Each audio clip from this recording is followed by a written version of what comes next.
whether that was some of the first iron, the earliest iron furnace, iron coal, a variety of different things. So I'm going to share about a lot of the impacts that coal mining had on the region here.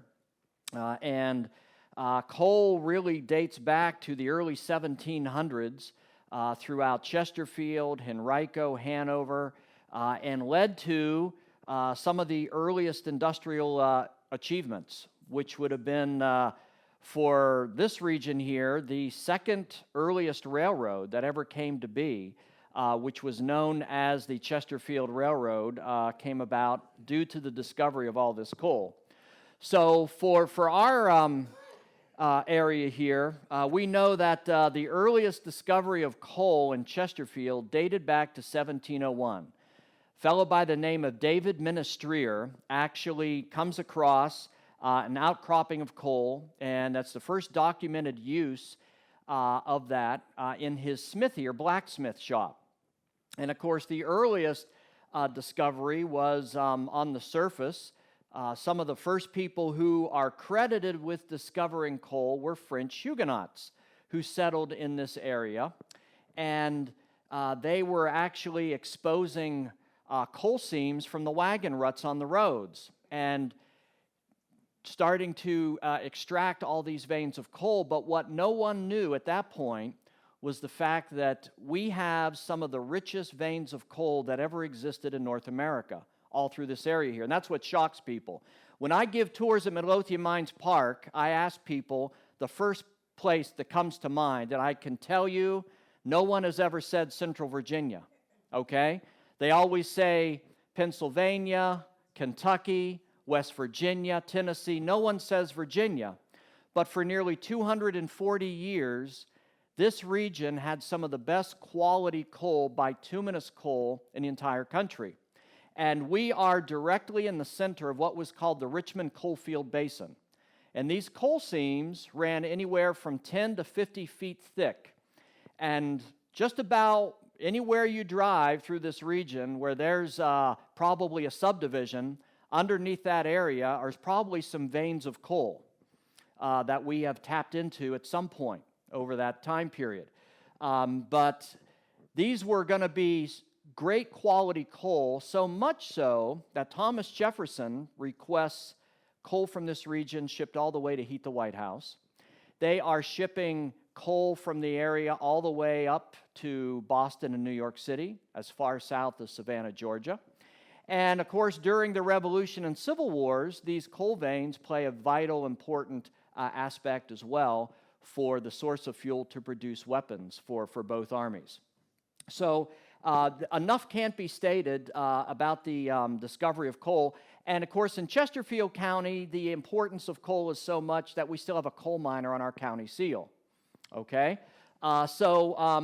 Dating back to the early 1700s, they weren't mining coal on a commercial scale as of yet, but we aren't too far away from that. And of course, many of the families that have ancestors to the French Huguenots, those were going to be some of the first families that charter and lay a claim to dig coal mines. And throughout the area, you can look at old coal mining maps, and there are literally hundreds of these coal mine pits. And the nice thing is no one had a monopoly because there was so much coal to be had through the region here. But by the middle of the 18th century, they're starting to process ways to extract more coal because they realize that there's a lot more than just underneath the surface here. So one of the unique aspects is they're going to eventually, by the early 1900s or 19th century, they're going to formulate a way to extract this coal on a large commercial scale. So much so that they're mining over 200 tons every day just throughout Chesterfield County.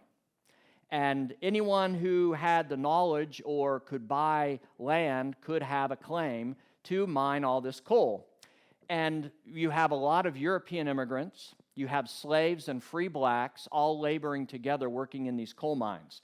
So it really was a very unique operation. In Chesterfield, of course, one of the families, the Trabus, another descendant of French Huguenots. Lieutenant John Trabue actually raises a lot of money to equip the troops in Chesterfield to meet the threat of British forces. And right through the area, we had a lot of British incursions that did a lot of damage to many of the areas and actually burned the inside of the old colonial courthouse in Chesterfield in 1781. Thomas Jefferson sets aside a huge area for a training base, a rendezvous site, to meet the threat of these British forces. Trabue decides he needs to be able to equip troops to meet this threat. And not far from where Trabue's Tavern is, on Old Buckingham Road, you have the Black Heath coal pits. And the ancestor of the Heath family, General Henry Heath's grandfather, actually started the Black Heath pits. And of course, Henry Heath served with General Robert E. Lee. So we have a lot of more demand for coal. There's a lot more larger coal mine operations that are starting to lay claim to all of these vital resources here. Of course, through this region, we have numerous opportunities for people to extract all that coal, which is going to play a vital role in a lot more people coming to the area here. One of the largest operations that was going to be established in Chesterfield County was the Midlothian Coal Mine Company, and that was chartered by William Wooldridge and his two sons in 1836. Now, most of the coal mine operations were going to be very small, but the Midlothian Coal Mine Company, they actually dug 4 separate shafts. They had a 400-acre parcel. They had their own hospital. They started one of the earliest African-American churches in the county, which has given rise to the First Baptist Church of Midlothian. And due to all of this coal, it was starting to take a toll on the road networks. So going all the way back to the early 1800s, people were complaining about the roads. And so they petitioned the General Assembly to do something about that, and that led to the creation of the Midlothian Turnpike. And that became the first hard surface road in the state of Virginia, solely for the purpose of hauling all of these wagons loaded with coal from Midlothian to Richmond. And that was, of course, a toll road, so people who were not hauling coal, who didn't want to get behind all of those coal wagons, would find little shortcuts through the woods to bypass that. No different than people today that don't want to pay a toll on the Powhite Parkway or others, okay? And that was a term that became known as shunpiking. That was the first, okay, pretty good term for that. That was the first unique improvement that came about due to the demand for all of this coal, okay? And that was in 1804. And that helped tremendously, but keep in mind this was still just a hard surface road, and that needed to be maintained because every bump you would hit with those large chunks of coal, that's breaking into smaller pieces. And if you're a coal mine operator, you don't want to be delivering small pieces of coal. You're going to be paid on the quality that you're delivering. So over the course of time, they realized they needed something a little bit better. And so the most significant invention that comes about is their own railroad, which becomes known as the Chesterfield Railroad. And that comes about due to the demand of all this coal. Now, we refer to that as a gravity-fed rail line because in 1831, we still did not have steam locomotives to pull these coal cars. And it was truly a unique creation here. Only the second one in the entire country like it. The only other one was in Schuylkill, Pennsylvania. And for that one, due to the mountainous areas, they had to cut switchbacks in the mountainside to slow the descent of that coal car when it comes down. What they did here is probably the most famous engineer, a man by the name of Claudius Crozet, of which Crozet, Virginia is named after. He is tasked with finding the most level stretch of ground, about a 13-mile stretch, to run from Midlothian near Richmond to haul all this coal. Now, even with this is still a full-day venture, Please don't think they're going to be able to make multiple trips, but it certainly is a dramatic improvement.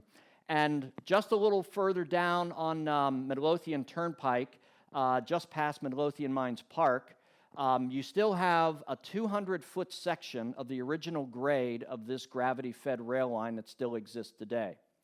And almost, if you think about it as similar to our modern highway systems, you had a line of cars loaded with coal heading to Richmond, and you had cars coming back empty. So they had to find a way to prevent those cars that were empty from racing down, but how are they going to get those cars filled with coal that are heavy up any small nominal grade? So they used something similar to a block and tackle system with small steam engines that would help pull those heavy cars up the steep grade and also slow down the descent rate of the empty cars. It was truly a remarkable invention at the time. And a man by the name of Nicholas Mills, who was one of the first mill owners, worked with Claudius Crozet to design this. But the nice thing is it's going to be benefiting all of these coal miners. But still, you have to get the coal up from the deep hollows of the earth, because these vertical shafts were dug 500 to 600 feet straight down. So William Wooldridge puts this whole area on the map because he imports from Cornwall, England, steam engines, massive steam engines. And he had one steam engine at each shaft. And they had these huge wheels, I've got a photo here I'll show you, up on top of the headstock, this wooden structure, powered by the steam engine and ropes. And it was raising these huge buckets of coal 625 feet down all the way to the surface. That's also how they get the men and boys down there in the mines. There's one way down and one way up. And there's a lot of perils and challenges working in the mines, as you could imagine, working with a lot of noxious gases, breathing in coal dust, using explosives to blast away the rock, and that leads to a lot of cave-ins and fires. But the rail line really helped put this region on the map, and word was getting out. Everyone was traveling. They wanted to see what was this operation going on here in Central Virginia all about. So they're paying close to about 6 cents per bushel, about 70 to 100 coal cars loaded up with coal making this journey. And they actually stabled mules underground in the mines. And the mules would actually be hitched up to the empty cars coming back. And on the travel, on the route to Richmond, these mules are put in the back coal cars. They left 2 or 3 empty. So when they get there and unload it, the mules are on the front coming back, pulling these, and assisted with steam engines, helping pull that weight all the way back. The mules are also kept down in the mines. The young boys are helping their fathers load up all the coal on the cars, and the mules become adjusted. Their eyes become acclimated to darkness down there. And they're stabled underground almost all the time. And they're a huge asset to the coal mining operation. So much so that the coal miners are having to take some money out of their paychecks on a regular basis to go to the welfare, care, feed of all of these mules and horses. So they played a huge role in that. But by 1837, 1838, now we have no need for the Chesterfield Railroad. It paid for itself within the first 2 years of operation. That's how successful it was. But now we have the Richmond and Danville rail line. We have the Richmond and Petersburg Railroad, the Winterpock Railroad, the Bright Hope Railroad, and they're going to be so much more efficient. We don't need the gravity-fed rail line anymore. But the fact that it existed and really helped get a lot more of these vital resources to market, and the fact that it was the only one of its kind in the entire state of Virginia, really says a lot about all of the improvements they were making to this operation here. So William Wooldridge enters the scene. Once again, another immigrant from Scotland. He and his sons are mining Lothian coal over in Scotland. They bring this knowledge with them over here to the colonies. And they take all that knowledge to heart. They dig 4 coal mine shafts. It takes about 150 men to dig an 11-foot by 11-foot square shaft, 625 feet down, to access these veins of coal. And when they get to that depth, they build these 4 large pillars at each corner to support that weight. And then they tunnel out from there laterally to access these veins of coal. So it was not really rocket science, because sometimes they spend all this time digging this shaft and they don't hit the veins of coal, which means they have to probe elsewhere. They have to start over. But when they hit that thick vein of bituminous coal, they start to extract all of that. And the Grove subdivision, Walton Park subdivision in Chesterfield County through Midlothian are literally built over top of these abandoned coal mine tunnels. Geologists estimate there are miles of these abandoned tunnels underneath our feet all through this region here. But they're mining over 1 million bushels of coal every year. So this was good quality coal, but the bituminous coal wasn't as good as the anthracite coal. And what happens is the bituminous coal produces a higher content of sulfur when it's burned, which is not desirable. It's also a softer coal compared to anthracite coal, okay? So by the late 1800s, we have better quality coal coming from other parts of the country that start to finally hurt the industry around here in Central Virginia. And slowly but surely, the coal mining peters out, more coal mines close. And also, when you have a vertical shaft, you have problems with flooding. They have to get that water out somehow. How are they going to do it? Once again, these steam engines play a vital role. They serve more than just getting those miners down the shaft and back up. They pump all that water out. And where are they going to put all that water? They have to dig all of these retaining ponds. And right through the park, you have evidence of these slag heaps, tipple ponds, where all of this water was dumped. And the water was used to run through those pumps again, so it served 2 purposes. This is an actual copy of the stocks that William Wooldridge would sell. So you could buy stocks in the Midlothian Coal Mine Company. So William Wooldridge sold 1,000 shares of these for $100 each. And that investment was put right back into the company to buy more of these steam engines and build housing for the coal miners. And if you walk down through the park today, you can actually see a lot of the brick foundations of where a lot of the houses actually were that dot the landscape through the tree line. So the miners didn't have far to go. Now you've got better steam locomotives that can pull all of that coal. This is what the area looked like at the turn of the century in the early 1900s when the mines eventually shut down. You see the size of the coal tipple here in relation to the children standing below there. And there was tons of coal for people to take back to heat their homes. And most of the mines had shut down by the early 1900s. There were a couple that were still operating through the 1920s, and one through 1945, believe it or not. But most of the coal mines story pretty much ends by the early 1900s in our neck of the woods. So the Grove shaft, you have dug about 625 feet. They had the Midlothian shaft, which was referred to as the pump shaft. You had the Grove shaft. That was the moneymaker. The pump and the Grove, they got a lot more coal than the other two. The other two, you had the wood shaft and the sinking shaft. Not a good name for a shaft, but certainly rather apropos because you do have a lot of sinkholes that form due to the shrink-swell soil in this region here. And we actually had a sinkhole that formed at the park probably about 8 years ago, right next to the Grove shaft. And I'm doing programs there all the time. 1 week, everything's fine. The next couple days later, I go down there, and the sinkhole literally forms overnight. This thing was about 50 feet deep, about 30 feet wide, okay? So these aren't tiny little potholes you may hit with your car driving down the road.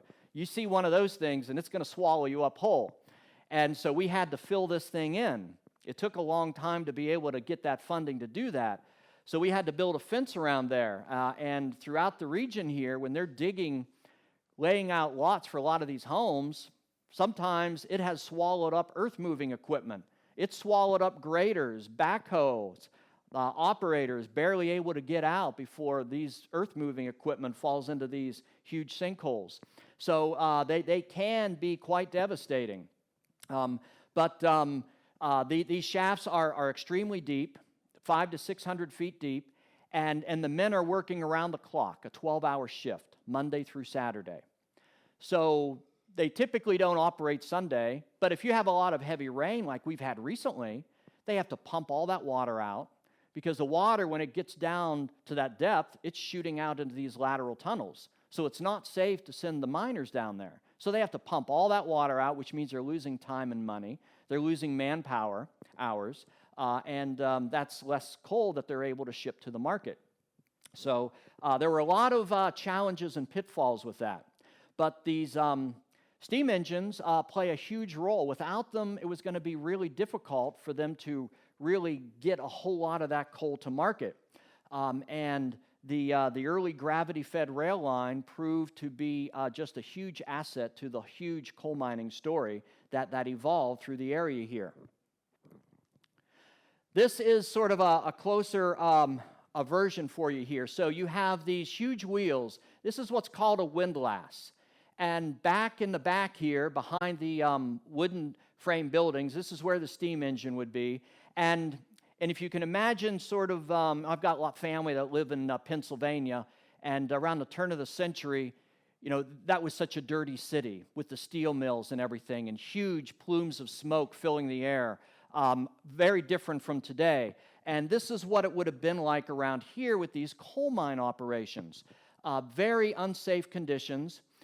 They would have to have a lot of the young boys climb up to the top here to do some of the maintenance on the wheels. And those wheels are running, so you have something that's running 24 hours a day. The noise would have been deafening. And for a lot of the families that are living literally within a stone's throw away from these mines, they don't have very far to go to work. And when there was a mining disaster, all the miners would typically run to that mine to try to retrieve and find some of those miners and save their lives. Because eventually all of this coal mining is going to catch up to this region here. And there's a lot more coal mining disasters. Because back then we didn't have any OSHA standards, okay? So that's prompting a lot of investigations into mine safety. What are they doing to protect the lives of these miners? And so that leads to a lot of improvements for the miners here. But this is typically what an operation would look like, and what we know would have happened there at present-day Midlothian Mines Park when the Midlothian Coal Mine Company was in operation. Now, eventually, William Wooldridge caps off the wood, the sinking shaft, and the pump shaft. Pump shaft was just flooding too much, and they literally entombed equipment down there. There were pickaxes and shovels and lanterns. It just wasn't worth the effort to retrieve a lot of that equipment, so all of those were capped off, and then everything goes into the Grove shaft at this point. That's their moneymaker. That's their bread and butter. And they're able to reap the rewards of that operation. So during the Revolutionary War is really the first time coal is used more on a military scale than just for home use, for heating, and blacksmith operations. But by the American Civil War, this really puts the region on the map. And all of this coal now is shipped all the way to Tredegar Iron Works in Richmond. And it's estimated that that coal was used for the production of about 9 out of every 10 cannons that were cast at Tredegar Iron Works. They were making track, they were making shot and shell, projectiles. This coal was so important to that, pretty much all of it went to the war effort. So when Richmond falls, the plan was when the Union troops capture these coal mines, the plan was actually put in place to set them on fire, to literally set fires underground to ensure that they don't come back into the Confederate hands again. And thankfully, General Grant did not go through with that, because even today, you have small areas in Kentucky, West Virginia, that have fires that are smoldering underground in these abandoned coal mines. And it gets so bad that these sulfur fumes that are burning off are so noxious that they've had to literally evacuate all the residents from these small communities. They are literally ghost towns now. They will never be able to move back into their original home, because when these fires burn, they're burning for more than decades here. And as long as there is a source of fuel to burn, they will continue to spew these noxic fumes everywhere. So it's not safe for inhabitation. And so when they're working down there in the mines, for many of the miners, where they are, everything seems to be fine, but they will smell smoke. And what they don't know is on the other side of this mine shaft, there's a fire raging. And the heat, the temperatures get so hot, it literally melts together iron ore, coal fragments, and other material. And if you walk down through the park on the main trail, you will find huge hunks of iron ore and other material that were fused together, that are about the size of softballs or watermelons, but they're very dense, they're light, because they're filled with air pockets. And for a lot of these miners, they don't realize the dangers. So you may be working down in the mines in the morning, you come up top to have your lunch, and during that time, gas has seeped in somewhere through a crevice. You don't realize this. You go back down, you swing that pickaxe against that wall, instant spark and flame. And many times it kills a miner instantly. And so they employed firemen that actually went down in the mines with these long tubes. And they have a flame on the end, and they're waving this wand around to extinguish these pockets of gas, and the gas seeps back into the wall. And the rumor was you can always tell the fireman because his eyebrows were singed. He didn't have any eyebrows. And that was their only job, was to make it safe for the miners when they went down there into the mines. So every breath you take, you're breathing in pockets of coal dust. They didn't have modern safety equipment like we think of today. The earliest lamp they had was, before they had the carbide lamps, it was literally an open flame that would have been mounted on a small metal dish that attached to the brow of your cap. And the ball caps would have been coated in creosote, because water is dripping from the rock directly above your head. You're wearing a heavy pair of coveralls, heavy boots, and you had to watch the buddy next to you for the color of the flame turning from orange to blue to alert them they're close to pockets of methane gas. And they have to get out as quickly as possible. Then later on, they had carbide lamps that provided them a little bit more light. But it was very challenging. You took your life into your hands every time you went down in the mines, because you never knew if that was going to be the last time you're going to be down there or not. So up through about 1865, all of that coal mining still kept this area on the map, providing a lot of jobs, a lot of natural resources. But by the late 1880s, we have more coal mining disasters. And that pretty much solidified closure of some of these coal mine operations. The Midlothian Coal Mine Company had two horrific explosions, one in the 1850s and another one in 1882, in which it literally entombed men at the Grove Shaft. They never were able to retrieve their bodies. Population declined exponentially at that point by the late 1880s. Now that the war was over, a lot of individuals were trying to find work elsewhere to utilize their skills. But when the mines were flowing, they had a lot of skilled laborers here. We needed carpenters. They had huge mill operations. They had hospitals there, so they needed doctors, medical personnel. And the Midlothian Mine Company was one of the few that actually had their own hospital and medical care around the clock for the coal miners. Most of these small coal mine operations didn't have medical care for their employees. So that was something very unique. William Wooldridge really wanted to provide as much for the employees as he could. Now, just down from Midlothian Mines Park, you have Rayleigh Hill. Now, this house still stands today. This was going to be the home for the superintendent of the Midlothian Coal Mine Company. And in April of 1865, when Richmond falls to the Union Army, Union troops swoop in and they secure all these coal mine operations. And this house was actually occupied by a detachment of Vermont troops during that time period. And they stayed in this region here for a good many months after the war, once they were convinced the threat had passed and these were not going to fall back into the hands of the Confederate government.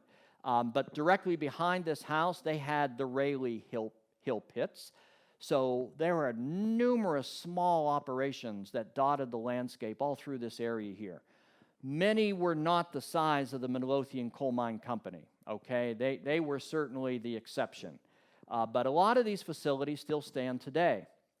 And of course, the Grove Shaft complex was the largest of all the pits in the area here.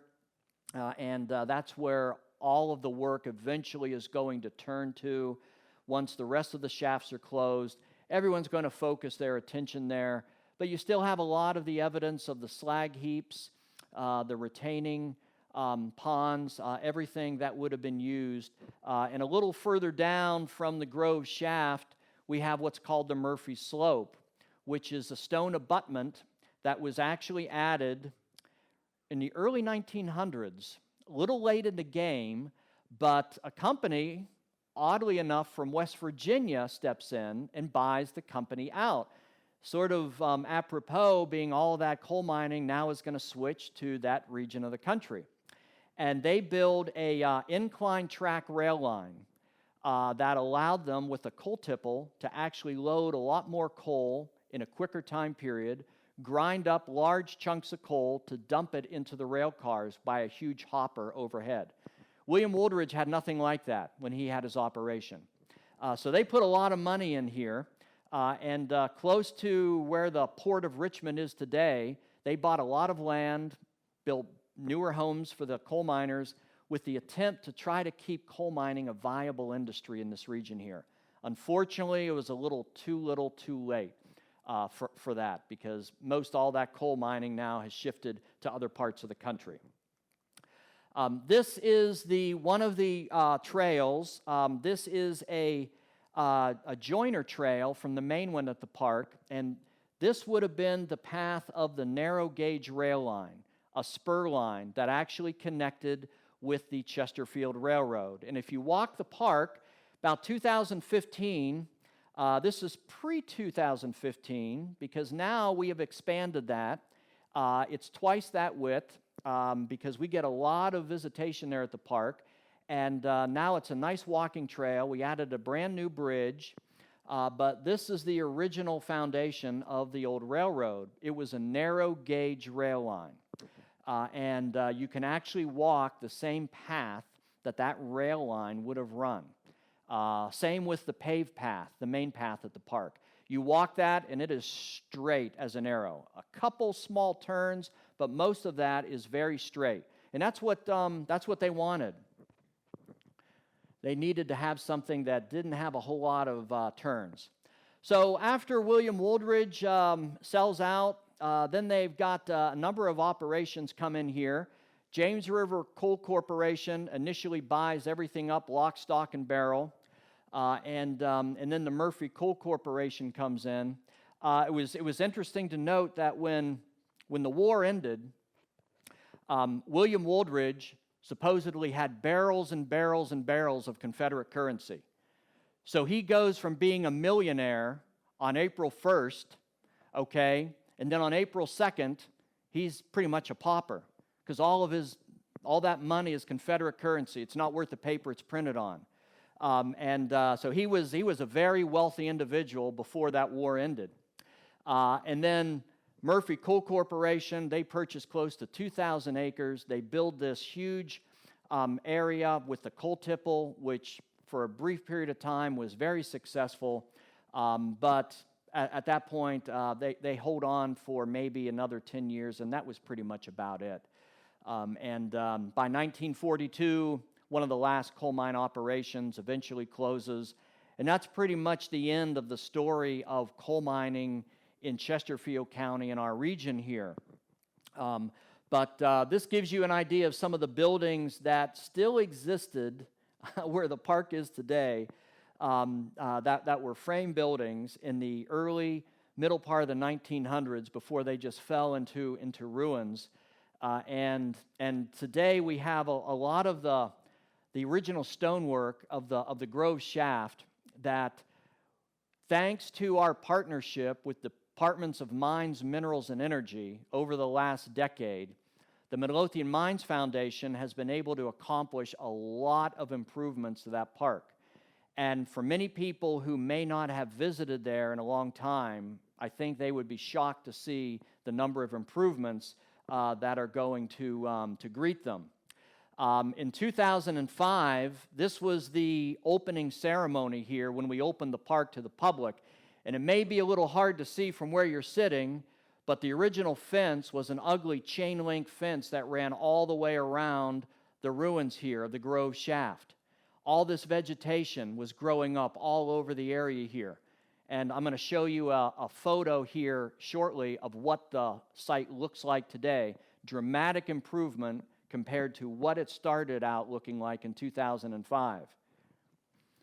Okay, so the Midlothian Mines and Railroad Foundation that our department works with, we work with them. I work directly in coordinating their annual event that they do every October.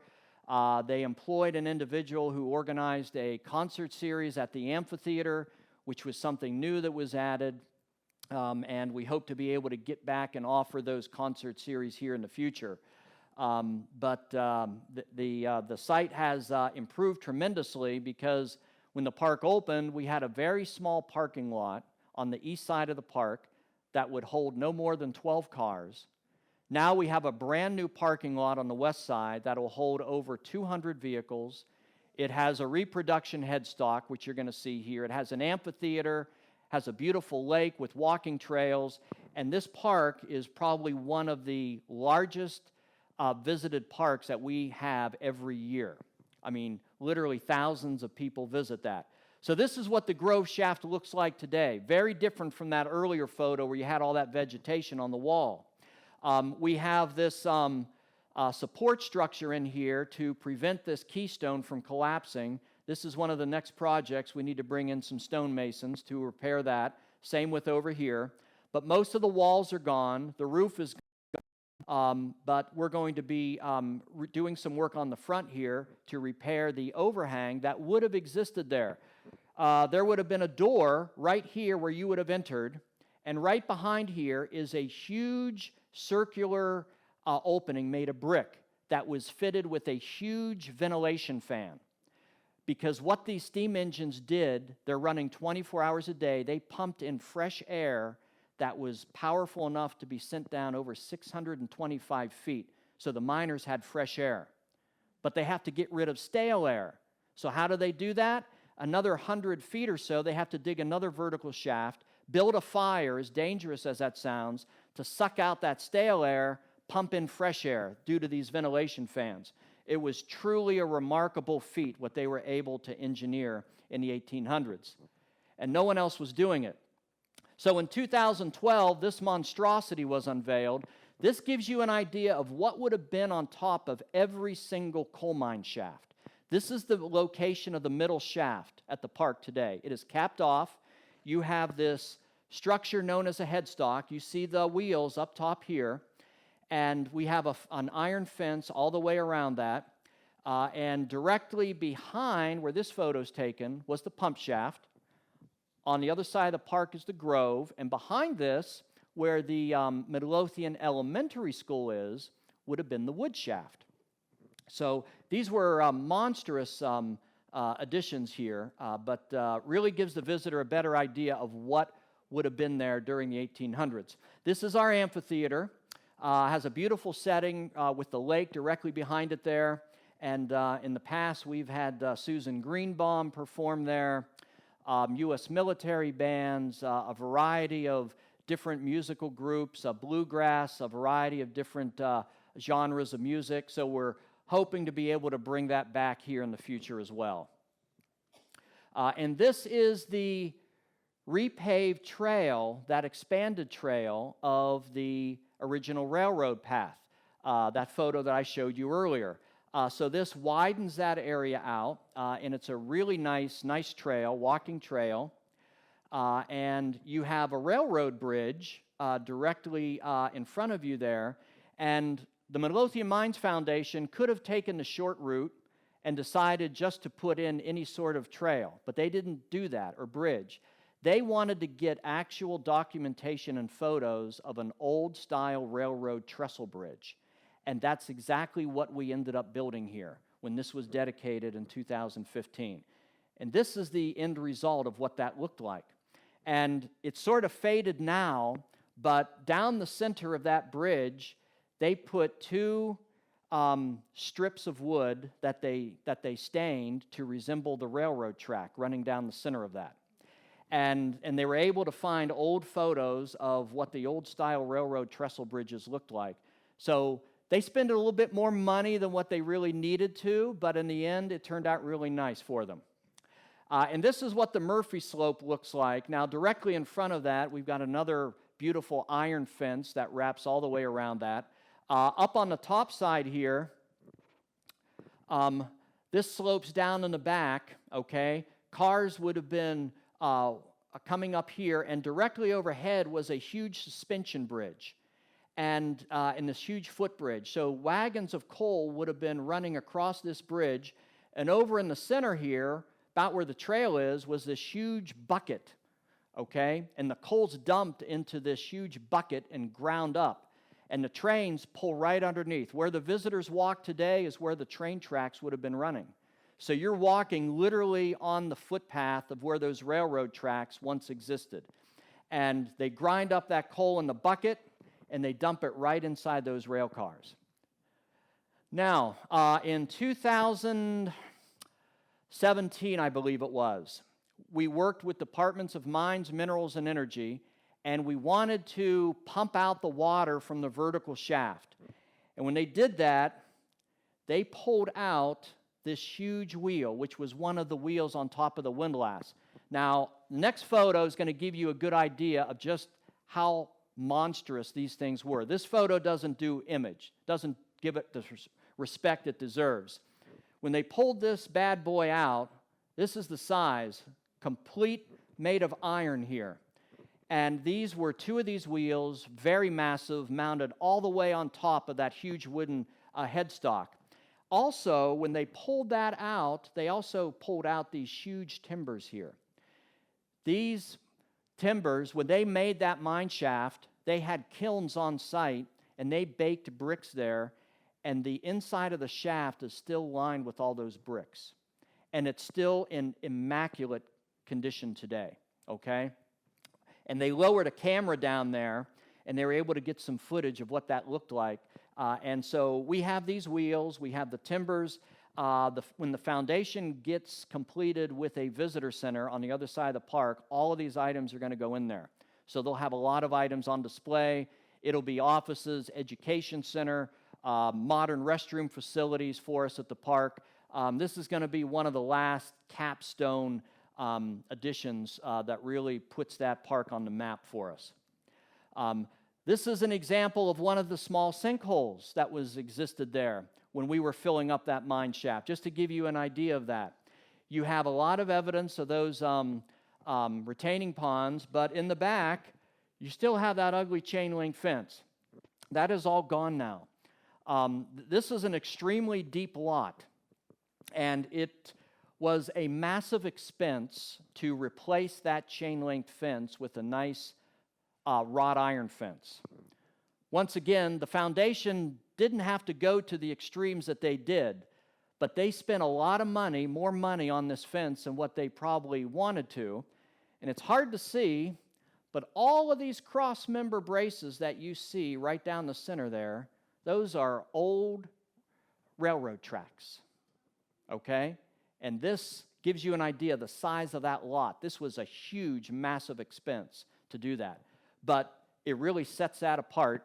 And right in front here, the next plan is to put an observation area with flagstone that would be tiered. You would step up to that, and there's going to be an observation tower in the front that you'll be able to walk up. It's going to be about 20 feet high, and you'll be able to look into the inside of that structure. I mean, we can't take people inside, okay? What we did, let me go back. We had to actually cap off the mine shaft, which is in the back here, okay? This whole area here is going to get repaired. A bunch of stones in the front are going to be put back in place, put some new, some fresh cement in there, etc. But that's what it looks like today. You'll notice all that vegetation gone, all that ugly vegetation, that chain link fence. It's a lot more aesthetically pleasing for us. And this gives you an idea of some of the other new fencing around the Grove shaft. And similar fencing like this is around the abutment, that stone abutment, part of the Murphy Slope ruins down at the far end. So we wanted to create a safe environment, add a lot to that site, but a lot has certainly been added to the park, but a lot more is yet to come. And when we capped off the mine shaft, they actually put this wire mesh on top of that there before they took down that chain-linked fence. So the shaft is actually capped off.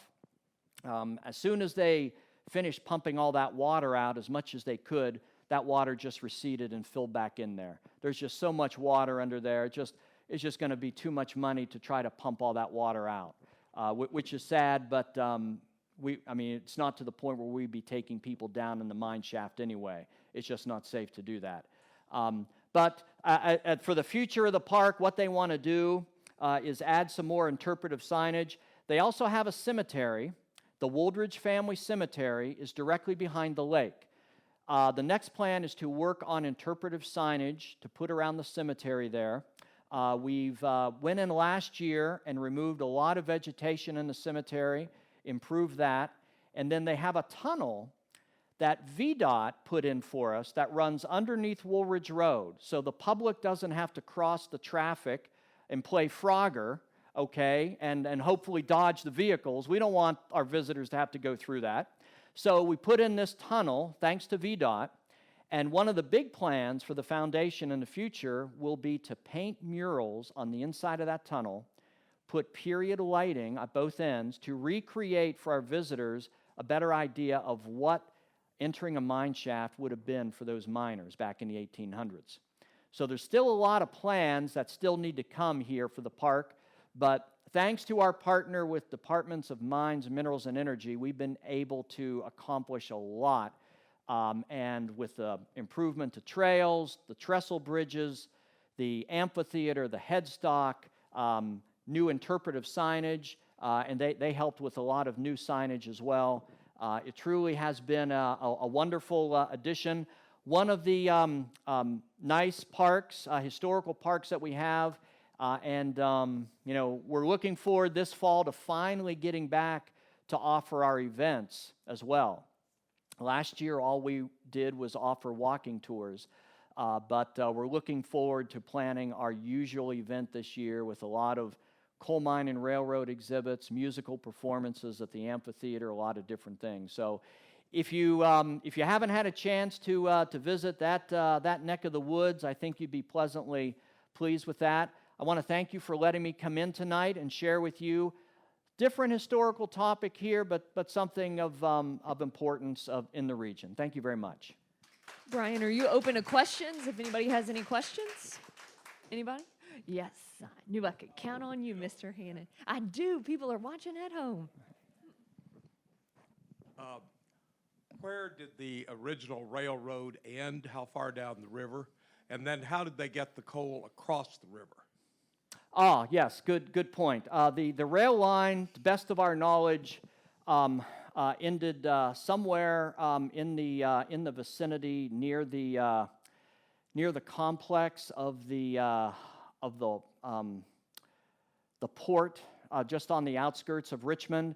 And then to get it across the river, they would have loaded those onto barges of some description to finish getting those to the last leg of their journey for their trip to all destinations at that point. But it was really an all-day effort just to have one trip there and back to get all that coal to market. But it truly was something that really allowed the coal mine operators to make a lot more revenue for that. It's interesting, on the backs of the miners, because these individuals were not paid very much for what they were doing, and many of these individuals succumbed to illness, cave-ins at a very young age. Many of them might have died in their 40s or 50s. And then the fact that their sons are working in the mines along with them is a harrowing experience as well, as young as 11, 12, or 13. And mother's left with a difficult choice if she loses her husband. Do I still have my son continue to go down in the mines and bring in money for the family, or do I pack the family up and move back to wherever they came from? I mean, you had families that came from England, from Scotland, from Wales, and just a very unique makeup of them individuals. How many miles of trails do you have in the park? Yes, there are close to about 2.5 miles of trails. We have several different options for the visitors. There's a half-mile loop trail around the lake. There's over 1.5 mile trail that will take you from the east side of the park with a circuitous loop back to the east side. Or for those that want a more lengthy walk, you can start on the west side, go through the tunnel underneath the road, go all the way to the end, come back on the path of where the Spurline Trail was, and then back through the tunnel over to the west side of the park. So we have several different options for the visitors, but a lot of spacious trails and a lot of interpretive signage to educate them on that. Any admission charge? No, it doesn't cost a thing to visit our parks. Yep. Oh, another one. Hang on one second.